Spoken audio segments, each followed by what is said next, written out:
Now we can all speak. Hi, everybody. Welcome to the live podcast / panel. This is primarily about moving towards leadership and executive positions and so forth. Lynn and Milena, who you met. So I will have others introduce themselves. So I'm Lynn Bailey. I'm currently one of the field CTOs at Databricks. I've been at Databricks for 6 months. Prior to that, I was the Chief Data Officer at KPMG, and before that, I worked at PwC. So I'm one of those horrible consultants, or was. Boo. But yeah, so lots of data roles, lots of leadership roles. So I'll hand over to you. And yeah, I spoke to you for an hour without introducing myself. How rude is that? I'm Milena, Chief Technology Officer here at Trainline. Before that, Google for very, very many years, for more than a decade.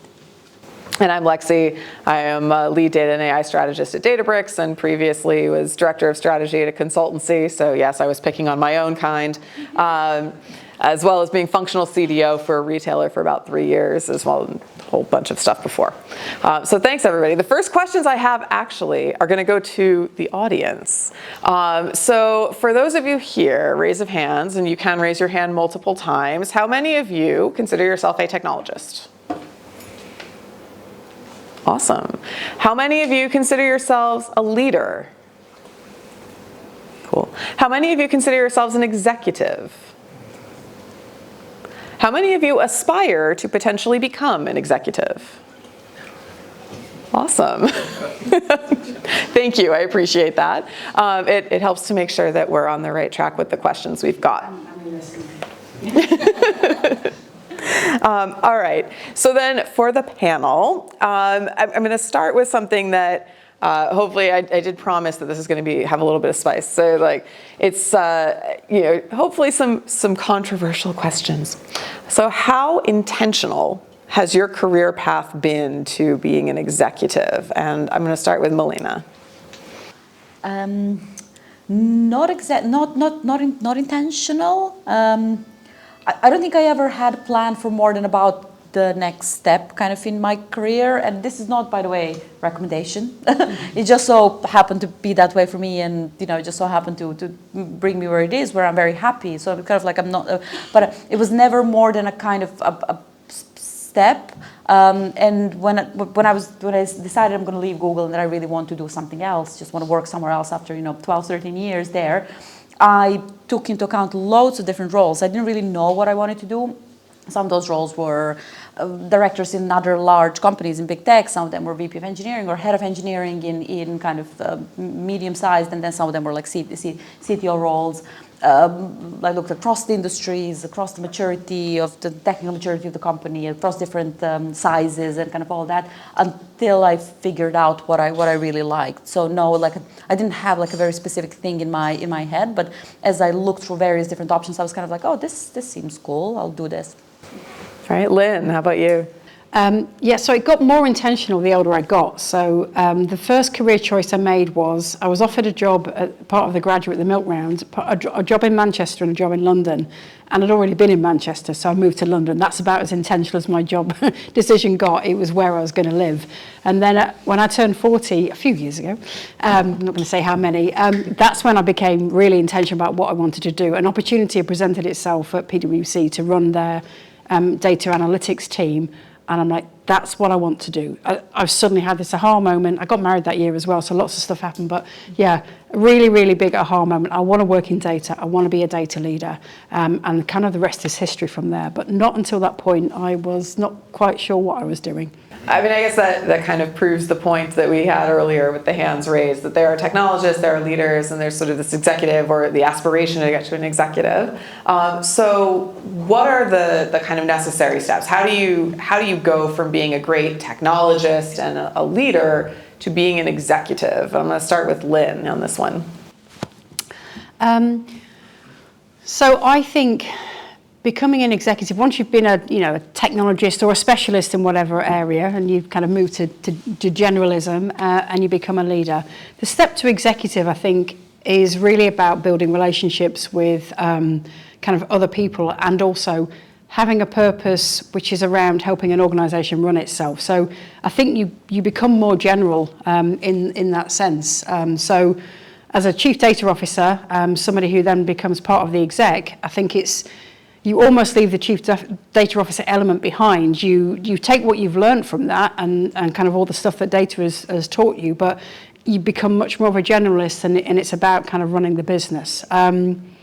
And some people like that, and some people don't want to do that. I mean, I think it's perfectly fine if people just want to stay within their specialism, because, for data, for example, I think it's pretty cool. But, I think for me, that's the step into it, when you kind of take on that more general role, and it's about running the business, not just running your specialism.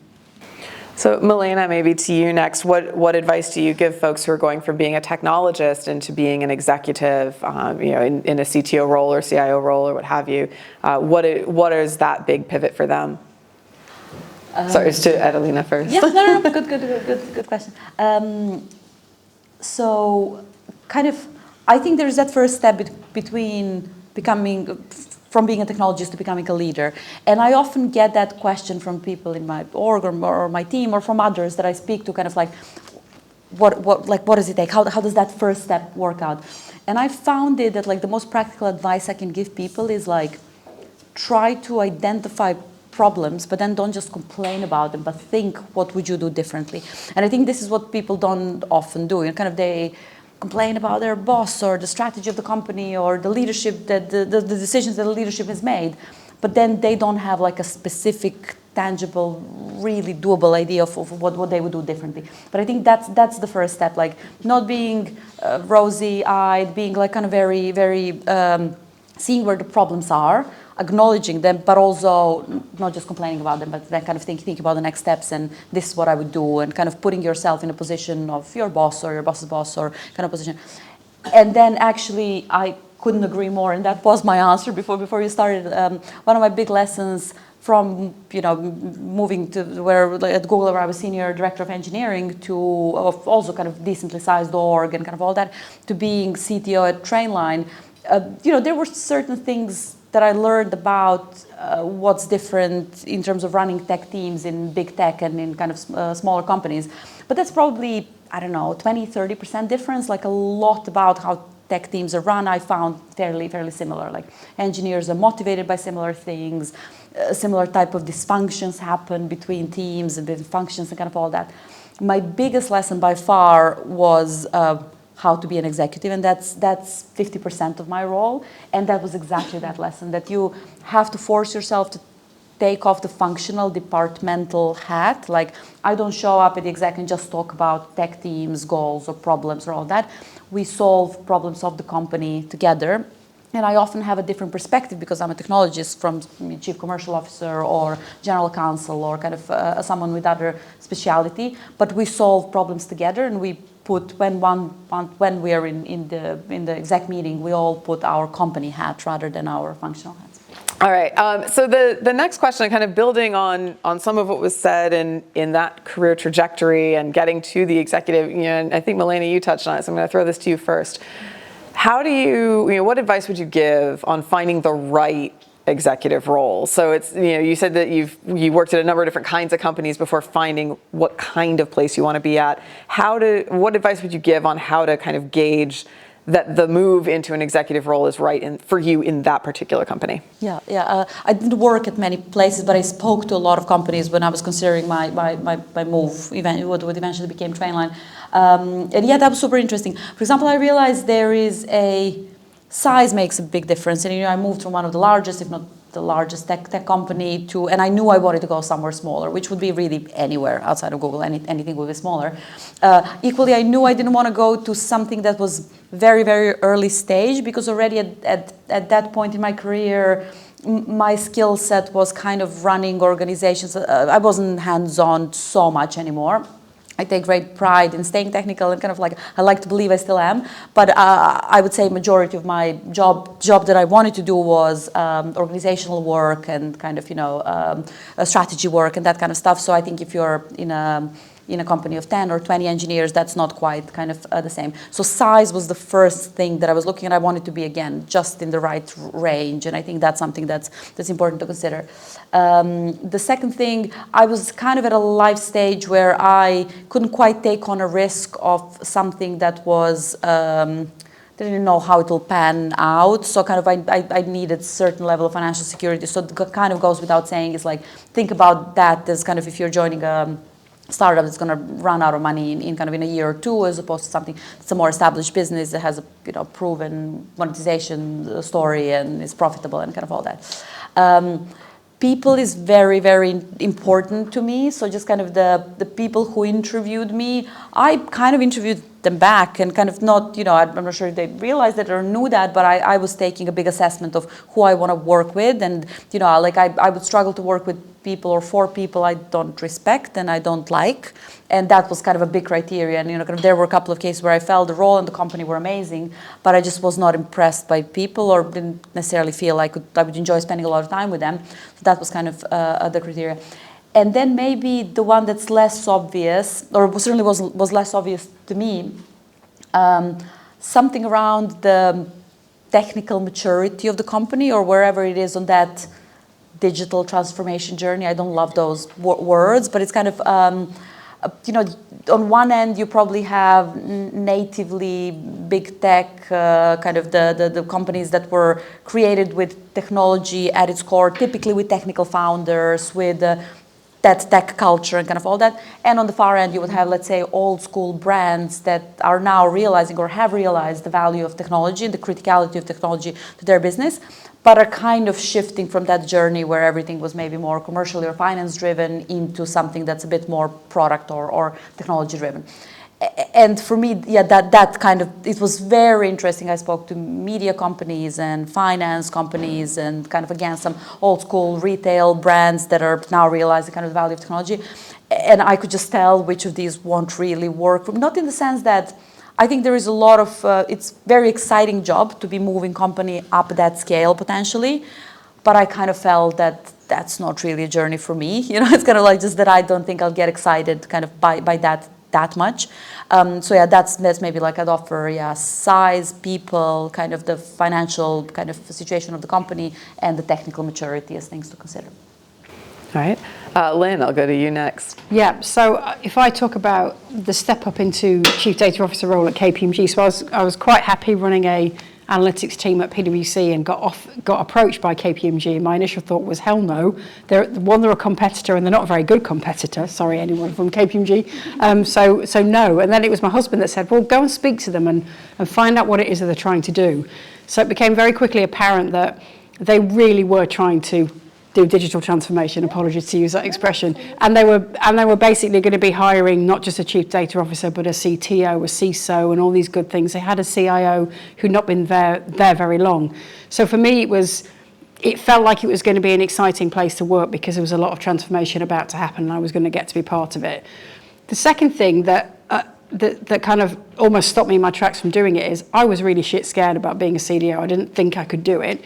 And maybe we'll come on to imposter syndrome in a bit, but I don't know. But again, it was a colleague at PwC that went, well, just because you're a bit scared of it doesn't mean to say you can't do it. So I think you should give it a go because you're kind of going to outstay your welcome here at PwC and you're going to get bored very quickly. So for me, I think I have to have a bit of something that scares me a little bit if I'm going to step up into an exec role. So that was the kind of second thing that motivated me.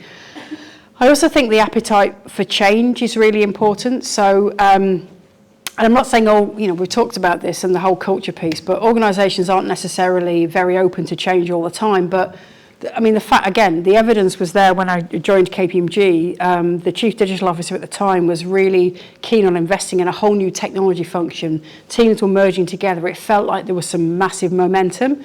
And it really felt like it was a place where change was going to happen, albeit a bit slowly. I was chatting to someone earlier talking about the slowness of change, but there was some impetus there to kind of make some changes. So for me, I think it's that ability for an organisation to embrace change, doing something that's a little bit scary, that's kind of what motivated me to move and kind of take that exact role.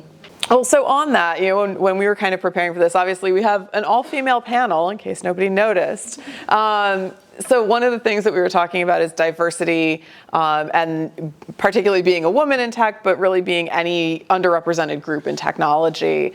And I think, looking at the assembled folks here, this is such a diverse group, and this is amazing to see. I'm so thrilled.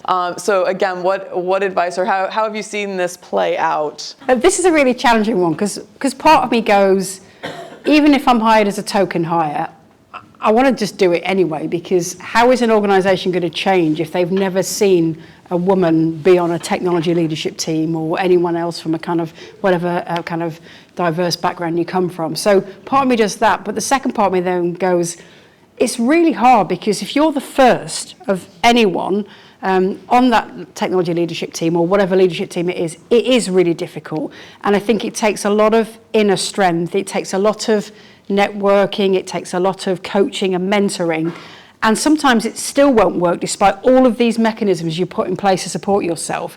And how do you then, if it doesn't work because you've not been set up to succeed and it is really difficult and you were the token hire, how do you then recover from that? So I think you have to be really thoughtful about going into that role. I personally would do it and just want to show them anyway, and have been in those situations as kind of the only female on a technology leadership team. And it was difficult, but boy, am I glad I did it, because it showed them something different that they hadn't seen before. And I appreciate, that the only diversity element I've got is I'm a female in a male-dominated world, right? There are some, wonderful kind of examples of diversity in this room. But yeah, so I personally do it anyway, because I think it's difficult, and it kind of it forces people to change their views and change their kind of opinions on people who aren't traditionally doing that role. But it takes a lot of strength. Milena, anything to add? It's tricky. I don't know. Like I never felt I was token hire, which might be, I'm completely delusional. Maybe I'm just not choosing not to see it or whatever, like some crazy confidence. I don't know what it was, but I always felt that like I freaking deserved every promotion and every role I had. Like I feel like I worked my ass off, and like they'd be idiots not to promote me. Seriously, like it's kind of, might be whatever, it's kind of, my parents hugged me enough when I was a child, so I have a lot of love for myself. Or, I don't know what it is, like it's kind of, but it's, I never felt like, oh, holy crap, how did I end up in this situation? I don't think I deserve this kind of like. I always felt that like, it doesn't mean it's not scary. Like sometimes when you land there and we're kind of like, it hits you and like, oh my God, I'm actually now accountable for all these things, and I need to make them well and do them well and all that. But it almost always felt like in that last 6 months before the new role or the new bigger job or the kind of the promotion or whatever, new opportunity, it always felt like, gosh, this is overdue. I know I've earned it, and I know I can do this. And sometimes even felt like I feel I had to work harder than some others who I felt got it easier. It's kind of, so it's sort of, that's why I never, I'm sure in certain ways being female in male-dominated industry has, kind of hampered, especially early on in career, kind of some of my kind of advancement. But equally, I'm pretty sure it also helped me at some stage, kind of, maybe specifically kind of in the leadership roles. But I never quite let that get into my thought process in that sense. Like I was kind of like, along with what you're saying, I'm here now, and I'm just gonna do the best I can. I'm gonna give this my best shot. I love that. Yeah. Recruiter. Obviously, I speak to like lots of people during my job. People quite often feel that promotion is due, as you started to touch on, Milena. Like, what do you do in that scenario when you feel that there is a promotion is due? Have you been in that situation, and what did you do in order to get that? Yeah, I'll go first. I think we probably all have. Yeah, it's kind of. I was fortunate enough to always work at the companies that had a structured promotion process. So it wasn't something where you need to muster courage and go speak to your boss and make a case for yourself. It was like every 6 months there is a performance reviews. You can self-nominate yourself, usually while agreeing with your manager and getting support. And then sometimes that goes through, and sometimes you get yes, and sometimes you get no. But when you get no, you get actionable feedback while you're not there, and then you work on that and kind of like.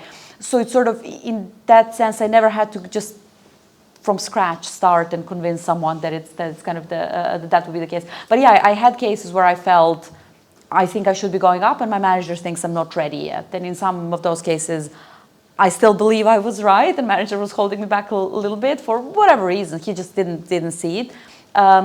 He or she. It usually would have been he, but this is like that was there's a gender bias there.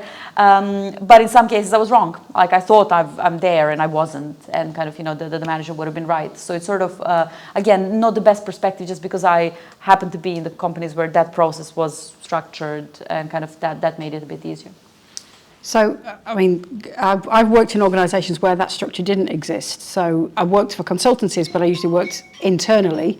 So there wasn't you've been here a year and X, Y, and Z, you move up. So I guess I just assumed very naively that I would kind of get promoted when I was ready. And of course that's not going to happen. So I think firstly, you've got to advocate for yourself. And secondly, sometimes people will see it as a bit of a surprise that you do want to get to that next level. But you need to advocate for yourself. You need to signal to people that you are ready for more and keep talking about it. And as I found that very uncomfortable to kind of be so direct about what I wanted. But once I started doing it, the first few times I did it, it became easier and progression started to happen. But I definitely had to advocate for myself in an environment that wasn't as structured as that. I do want to, unless there's like another question in a minute, I do want to get back to something that kind of got raised between Milena and Lynn here, which was around, Milena, you were saying like you always felt like you deserved the promotion, like you knew exactly what you were getting into, you want to be there. Lynn, you mentioned something about imposter syndrome and like feeling like you don't belong there, and what is that like? So I want to explore this. So tell me about kind of that dichotomy of feeling like you deserve it, but also maybe not internally.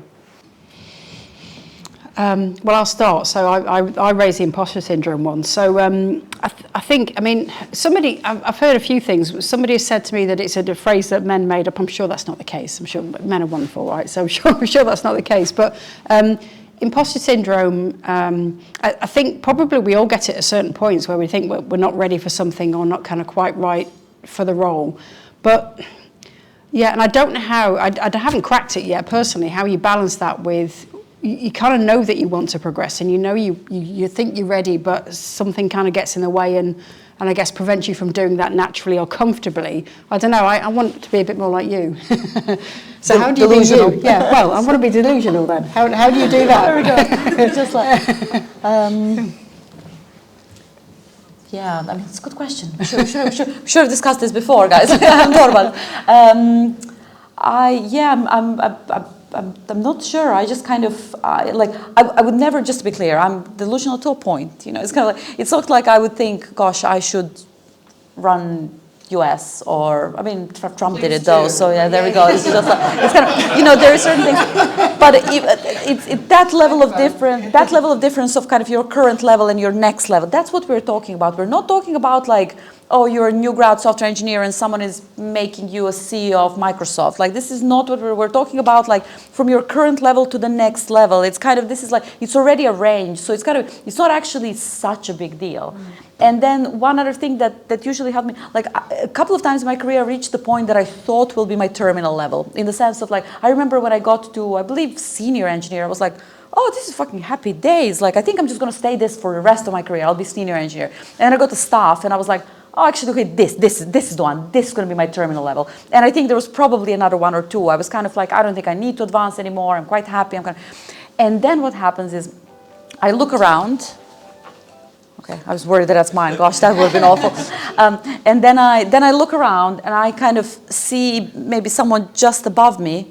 And I'm kind of like, oh no, I could do that better. It's kind of like, this is just kind of, it only takes finding that one or two people, and not everyone I look above, I think I would do that better. There are plenty of people that I massively respect, and I'm kind of like, oh, maybe I couldn't quite do it that well, but I could do it better than that person. It's kind of, and I think that's something that then I'm kind of like, well, if I think I could, why not give it a go? And then kind of starts from it. So, but it's, I think, thinking that it's always one step at a time. It's kind of, that's why when I said like, I was genuine when I said that I didn't set out to be a CTO, but it was always just a step by step, and then you get to a certain point, and who knows what's next, guys. Cool. We still got a few President more of the United minutes. States. Yeah. Well, there are qualifications and all, but I'd totally vote for you if it weren't for the fact that my vote is already cast, at least in this one. So we have about 10 more minutes. Happy to open up to questions, or if there's something on the Slido, if people have put in. Yeah, please. Yeah, I just have a question. Is it Lynn? Lynn, yes. Lynn, Yeah. You've talked about advocating for yourself, and I just wanted to ask, how do you advocate for yourself, knowing that you are token hire and you are in an organization that you know what you're capable of, but they're not looking into that because obviously you are token hire? Can I just throw something out here? Oh, go on. Oh, yeah. Yeah, only because, so think about being a token hire, right? Why is it that as female or somebody from a minority group has to shoulder the responsibility of that? Because you're there because of your own skill, knowledge, capability. Somebody's made a decision to give you that responsibility, okay? So where does everybody else fit into making sure that they are not just colluding with that dialogue and that narrative of being a token hire? So this is an everyone responsibility. It's 2024, for God's sake. Like, why are we still having these conversations? So that cultural setting, that values-based decision-making of recruiting and selecting individuals who are there bringing skill, knowledge, capability, mindset to deliver whatever that mission is. Get involved, make a different decision, but if you are surrounded by people who are not believing in you, there are a couple of things like, firstly, we've got to be reflective. What are we bringing in? What's our add value? And being in the power. That imposter syndrome piece, that's natural fear. We all experience that. So I think the terminology of imposter syndrome is quite negatively framed. Actually, it's an opportunity to grow and learn, and that's what we're doing through. And actually, our on the career. imposter syndrome, because it wasn't that long ago that I did feel it. Actually, someone's seen the skills you had, and quite frankly, if you look back at your career, the things that you've achieved are probably enormous, right? If somebody else was presenting that CV or that career journey to you, you could look at them and say, yes, they've got the experience, they can handle this. So quite frankly, I had the conversation with myself, they've trusted you to do this job, they can see you've got the skills, now you need to show up, and you've got to do it. Right. And that imposter walks out the door, and you're there to do a job. So you have to get that mindset right, because quite frankly, you've got to do a job, get on with it. If you're not doing the job, then you've got a different problem to deal with. I think what both of you just said is absolutely spectacular. So that basically is, is the answer. No, but in all seriousness, advocating for yourself when I mean, there's two things. You could perceive that you're the token hire, or you actually are the token hire. And I said what I said before about if you are the token hire, I think bloody well do it anyway, right? And kind of, pull your big curl pants up and have a word with yourself. I do all of this, by the way. Yes, I do have imposter syndrome, but I have mantras. I look at the alternative point of view. I tell myself, what am I going to fail? I haven't failed so far, so I have to do all this and talk to myself. So that's how I advocate for me, with myself, with this inner dialogue that some of us have. You have another one, which I want yours, but which is amazing. And then I was in a situation actually at PwC where this is the unstructured kind of how you get promoted. A role came up and it was the next level up, and I went for it, and my bosses were all really surprised that I had.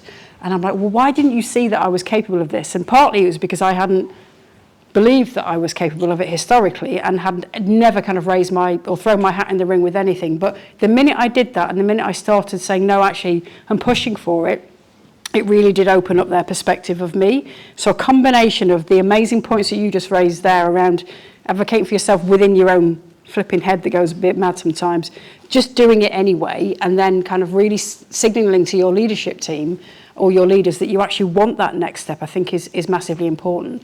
I think the other thing as well is there's an element of having to ignore. I mean, I got told numerous times when I was on the leadership team of the technology in PwC that I wasn't technical enough to be on the technology leadership team. And I got, initially it affected me, then I'm like, oh, bullshit, absolute bullshit, because you know, if they wanted more technical people, they'd have hired more technical people. Back to your point, I'm the person that's good at X, Y, and Z. And I really started to kind of talk myself up a little bit, but it took some time, and it kind of took some really inner strength, which, you know, the mantras and the talking to myself helped a lot. So I think that helps, but a combination of what these wonderful ladies have just said plus a bit of my own stuff in there is what I would do. I think many more times people think they were talking higher and they weren't. They were actually the best candidate for the job. It's kind of like, so I think that's like, put it in perspective, you probably were the best candidate for a job. But even if that wasn't fully the case, the only thing that the token hiring makes up for is the historical, deeply ingrained, systematic inequality of people in underrepresented group.